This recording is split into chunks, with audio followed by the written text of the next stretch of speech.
Super Heavy Booster 19's week-long test campaign, meant to verify the new Block 3 design and the newly activated Launchpad 2, has come to an abrupt stop after SpaceX identified issues with the vehicle just before the expected static fire.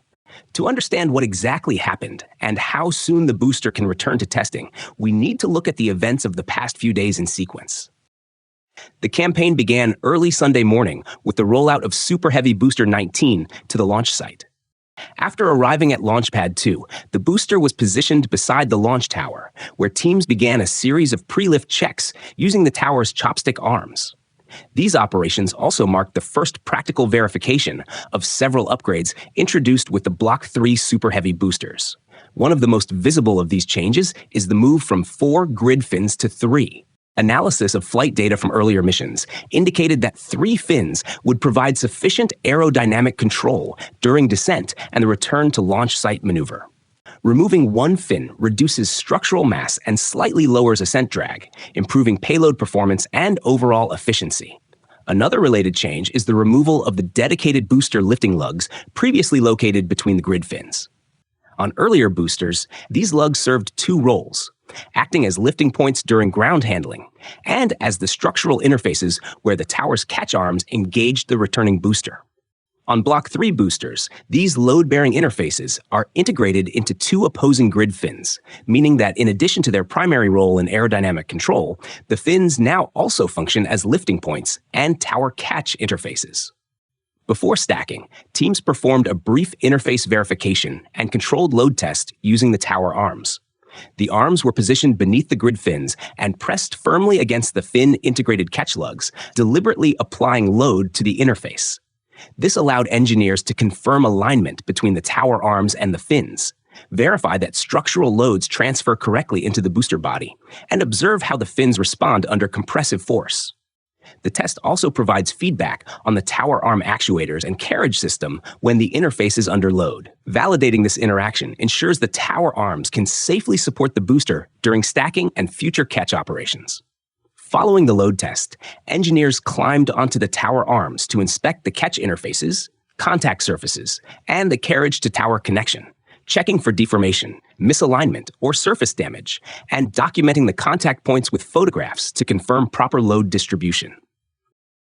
After completing the pre-lift tests and inspections, the booster was cleared for lift, and the tower arms raised Booster 19 onto the launch mount to begin a series of pad and vehicle tests. The lifting and stacking also offered the first clear look at the next-generation Raptor V3 engines installed on a flight vehicle. Interestingly, only 10 of the booster's 33 engines were installed, suggesting SpaceX is starting testing with a limited configuration to validate the new Raptor V3s, before installing the remaining units and later conducting a full 33-engine static fire. Once the booster was lowered onto the launch mount, the hold-down clamps engaged the aft skirt one by one, securing the vehicle in place. This also marked the first practical demonstration of the new clamp system developed for Launchpad 2, which differs from the design used at Pad 1. Instead of gripping the booster from below, as the Pad 1 clamps did, the new clamps lock into dedicated slots on the aft section, while a secondary support underneath stabilizes the vehicle by seating it on a ball-and-socket-like support interface. This redesign improves structural stability on the pad and enables faster, more reliable release at liftoff. With the booster secured, teams connected the dual booster quick disconnect interfaces that supply methane and liquid oxygen from the ground systems. After a brief inspection and reconnection to verify alignment and sealing, the interface was fully engaged. Venting from the booster tanks soon followed, indicating the propellant lines were properly connected and flow between the ground systems and vehicle had been established. With the propellant interfaces confirmed and ground systems active, testing then progressed to the vehicle's grid fin actuation checks. During these tests, the fins were commanded through their full range of motion to verify proper actuator response, movement rates, and deflection control, confirming that the booster's aerodynamic control system was operating as expected. The next major milestone came Tuesday morning with a propellant loading test, the first operational fueling activity using Pad 2's new ground systems. During the test, the booster's liquid oxygen tank was fully loaded, while the methane tank was partially filled, exercising the pad's propellant transfer infrastructure. Propellant loading also occurred faster than seen previously at Starbase. thanks to the larger array of high-capacity cryogenic pumps and heat exchangers installed at the tank farm. The sequence then progressed through the normal pre-ignition steps, including engine chill-down, activation of the detonation suppression system, and the water deluge system. No engine ignition followed, as the objective was to verify the launch pad infrastructure rather than the vehicle. And it remains unclear whether a spin prime sequence was performed during the test. Wednesday marked the first test focused directly on the booster itself. After propellant loading reached the required levels, the engines underwent chill down, circulating small amounts of cryogenic propellant through the plumbing to condition the turbopumps and feed lines. The countdown then proceeded to a spin prime test, where propellants drive the turbopumps up to operating speed without ignition. This allows engineers to verify turbopump performance, valve response, propellant flow stability, and the overall engine startup sequence ahead of an actual firing. However, the campaign did not immediately proceed to the expected static fire. Road closures scheduled for March 12th and 13th to support the test were later revoked, indicating the firing had been postponed. Around the same time, teams were seen working on one of the booster's chines around a Starlink communication terminal. These antennas handle telemetry and communications between the booster and ground stations during tests and flight.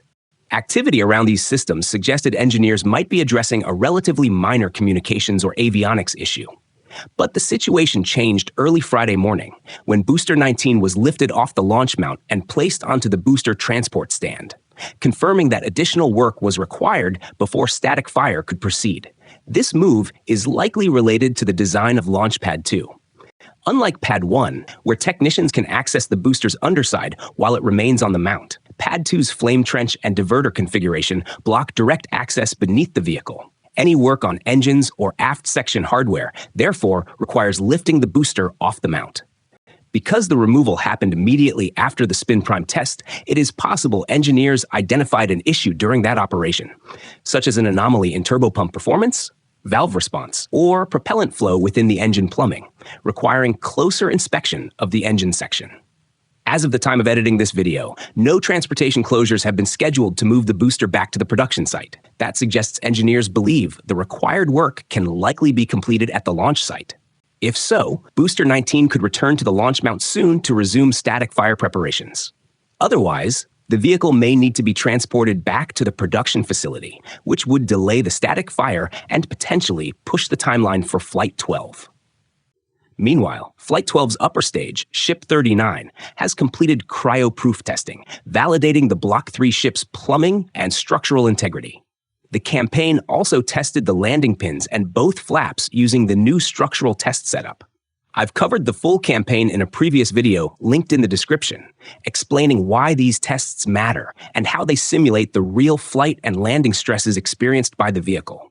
Ship 39 has since returned to the production site and moved into Mega Bay 2, where engineers will incorporate any design refinements identified during testing before installing the ship's Raptor engines ahead of its own static fire campaign. Current indications suggest Flight 12 remains on track for an early April launch.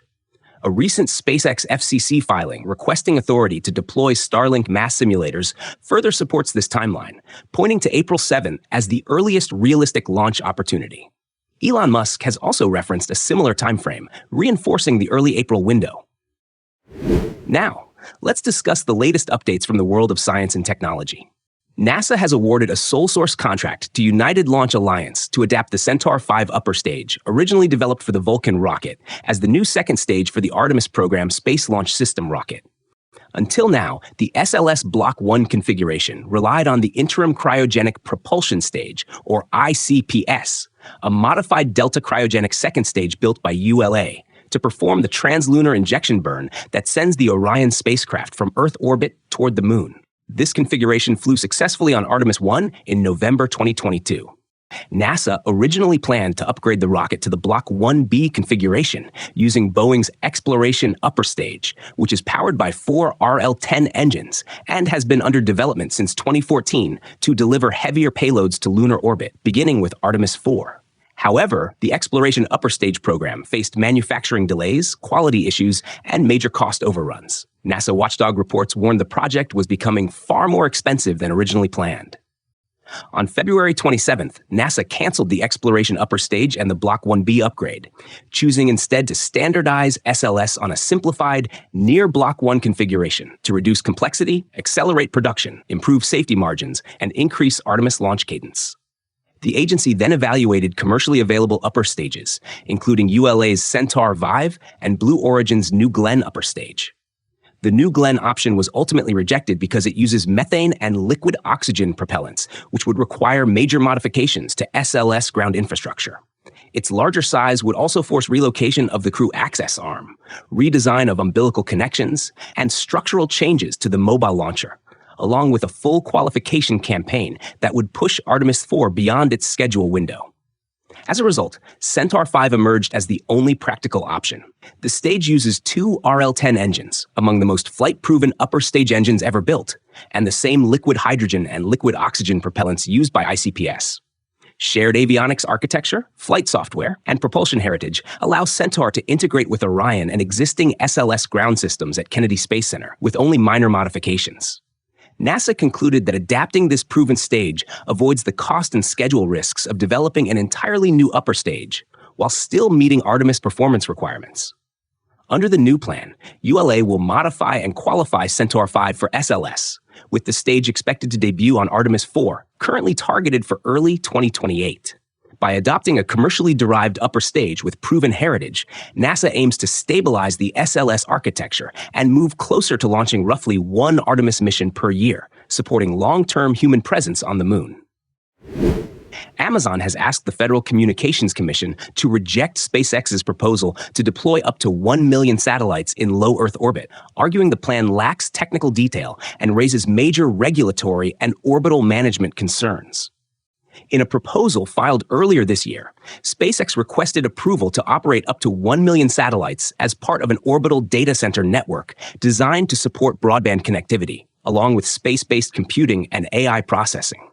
However, deploying a constellation of 1 million satellites would create major technical and regulatory challenges.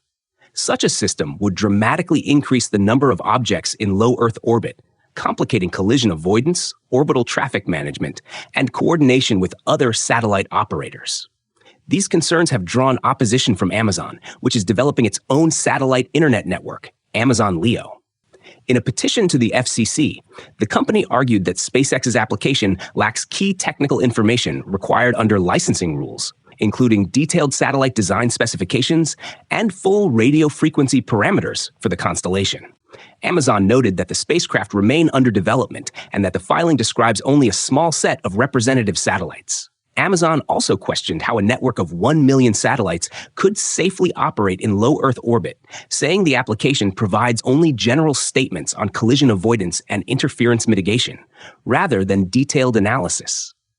The company further argued that deploying 1 million satellites could take centuries, noting that SpaceX is seeking a waiver from FCC deployment deadlines, suggesting the proposal may function as a placeholder to reserve large amounts of orbital and spectrum resources without a concrete deployment plan.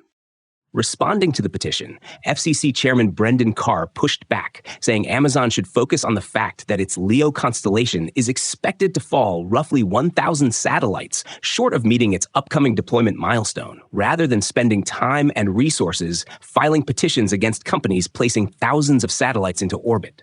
Despite the chairman's remarks, it remains unclear whether Amazon's challenge will ultimately affect the FCC's decision. The petition will now become part of the agency's review process, and SpaceX may submit a formal response before the commission decides whether to approve, modify, or reject the application. Thank you for tuning in for the latest science news and Starship updates. If you enjoyed this video, please hit the like button, leave a comment, and share it with your friends. Also, don't forget to subscribe to the channel and turn on notifications so you never miss an episode.